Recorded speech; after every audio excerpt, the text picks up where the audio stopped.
Hey guys, this is Justin at the Survivor Review, and today we're talking about Episode 2 for Season 11 of The X-Files, titled This.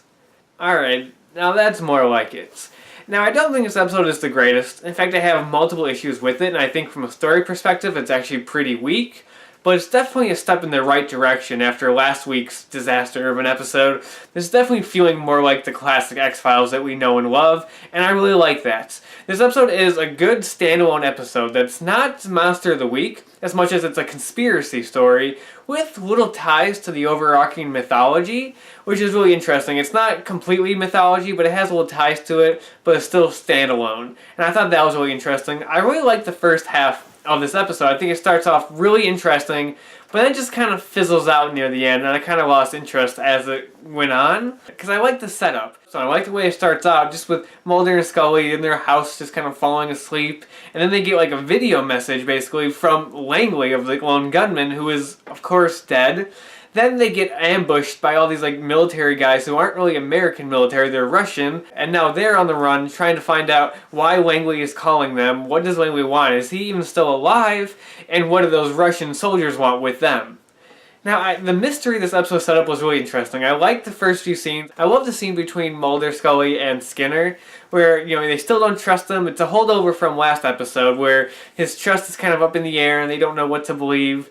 And I really like that scene. I actually liked, Skinner has a small part in this episode in the beginning, but I swear, with his scenes in the last episode and with the scenes in this one, he's done more than he has in the entire last season of the show. So I like seeing more Skinner, I like having him more involved, even though it's like kind of like a more dramatic like capacity where I'm just like, I want you to be good, Skinner. Why do you have to like be like questionable? Just be good and be on their side. I'd rather have that.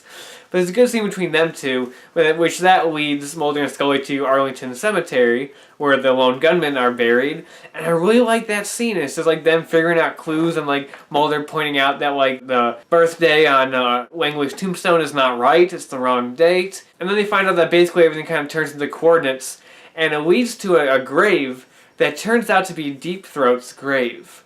And I love that moment. I thought that was really interesting and really cool. And Mulder finally finds out his real name, and I love the entire scene in the cemetery. Not only was it like interesting from a mystery perspective, and also from good character beats with Mulder and Scully like knowing all this information about like former presidents. I love that. But just bringing Deep Throat back into the story, I thought was really cool. And I love Mulder's line about how like back in the day, like, we all thought it was crazy, but it's so simple then compared to now. Like, I love that line that he has about nostalgia. I thought that was really good. I love that whole scene, and that was when I was like, okay, this episode's really gaining momentum, and it's really interesting.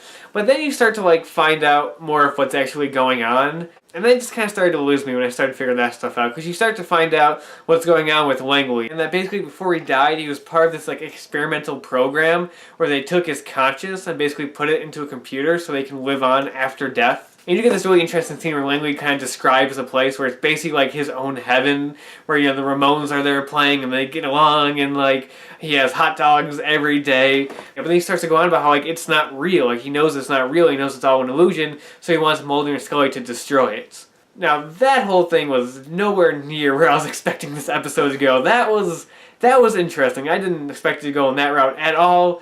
And I don't know. I thought it was kind of weird, and like, I just didn't find that interesting when that teacher who was, like, involved with Langley, who's actually, like, in a relationship with him, and she's just describing it all. I don't know, the scenes of people describing stuff in, like, monologues in this episode just kind of, I wouldn't say bored me, but kind of, like, disinterested me and made me kind of confused a little bit, to be honest. Like, her whole scene where she's describing that was kind of like, okay, like, what? Okay, alright, that's weird. So, I don't know, that whole thing is very bizarre, very out there, but it's X-Files, so it's not too crazy, I guess. But all this stuff leads them to this government-like facility building, basically. They actually run into Erica Price, the lady from the last episode who was in the room with that syndicate guy early on. So this is like the big connective tissue to the mythology, is that Mulder has a scene with her, and she goes on this whole monologue. Again, another monologue that's the one that truly lost my interest. Like, the whole thing with the teacher in the school, I was a little confused, but I was still kind of like, okay, this is intriguing. But when Erica Price started talking, I lost interest. I was like, I don't know. You're going on a whole monologue about how the world's going to end and what you're doing is right. Like, typical, like, X-Files bad guy stuff where I'm like, whatever. That didn't really interest me. Now, what I haven't mentioned in this video, and what is the true strength of this episode, and what makes it really entertaining from start to finish, even when the plot was losing me, is Mulder and Scully. Like, oh my god, this episode just, like, reminds me of, like, how much we were missing from the first episode last week, where you had Mulder running around trying to find the smoking man, and Scully stuck in a hospital bed the entire episode. Like, seeing these two together for this entire episode, they're basically in, like, every scene together.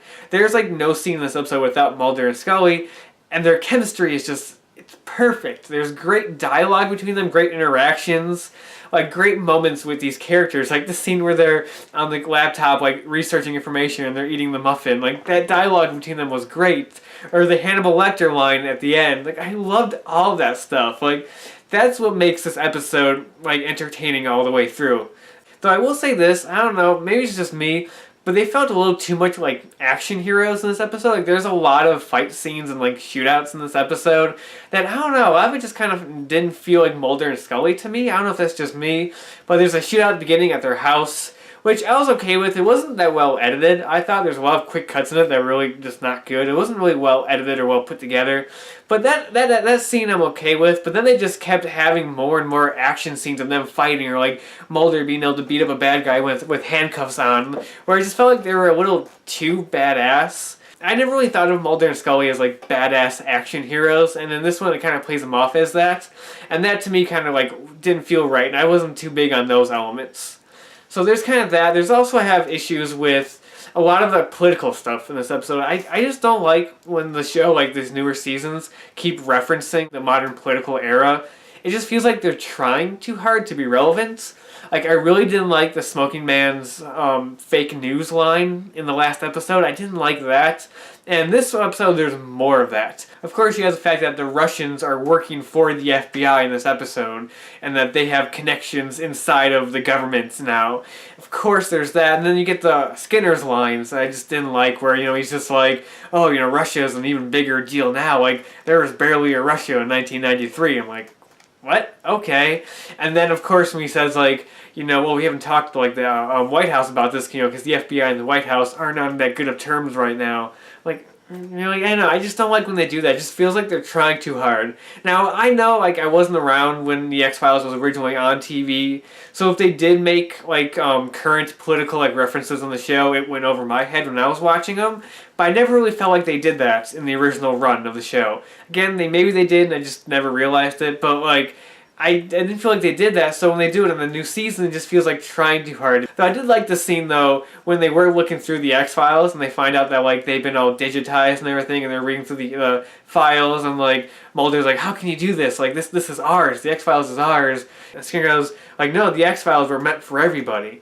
I'm like, that's a great line. I like that. There's a lot of good, like, moments in this episode. Just overall, this episode was a more return to form, but still not quite there for me. Like I said, the plot didn't really work for me too well. The beginning of it did. Like I said, I really liked the setup. I loved the build-up to it. I loved that scene in the cemetery. I thought that was great.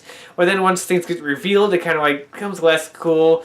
I do like that they actually kept the lone gunman dead and didn't exactly bring him back to life. I mean, there's still the possibility of bringing them back to life in future episodes or whatever, but like they actually did keep them legitimately dead. I'm like, okay, that's good that some people can stay dead in this universe. Not everybody comes back to life. So I thought that was good. I was kind of dreading the moment where like they run into Langley and he's still alive and it's like, oh. But that being said, I did like the use of the lone gunman in this episode. I thought it was a really great way to incorporate them without having to have to resurrect them and say, oh nope, they're still alive. It was a great way of incorporating them into the show, even though they're dead, and I liked seeing Langley again. I thought that was really cool. Like I said, as the episode goes on, the plot loses me and just doesn't really work in the end. So overall, like, a mixed bag, I guess. Like, there's some good elements to it, but just overall didn't quite work. I do like that it was, like, a different type of episode. It wasn't your typical Monster of the Week or your typical mythology episode.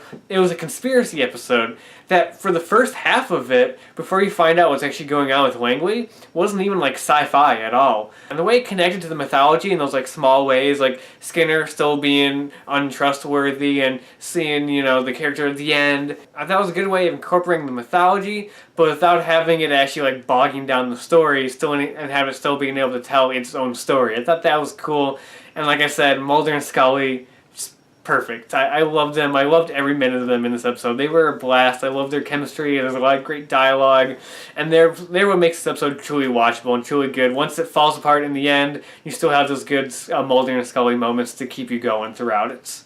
I'm gonna open an X-File on this bran muffin. I gotta get to the bottom of why it's so freaking good. I don't care if it came out of an alien's butt. I'm gonna eat the whole thing. And I like the classic X-Files ending where the government covered everything up before Mulder and Scully can get to it and expose it, like they always do. And even the final scene, which I thought was kind of weird, but it ends on that like downbeat ending where nothing has been accomplished because there's backup files. So really, in the long run, nothing really got accomplished, just like it always does. I like that. I like the way the episode ended. So that's episode 2 of X-Files Season 11. Not that great, but definitely a step in the right direction. And if the rest of the episodes continue this streak and the characters right and turning us back to classic old school X-Files style episodes, then I can't wait to see what they have to offer. So that's about it for now. And until next time, I'll talk to you guys later.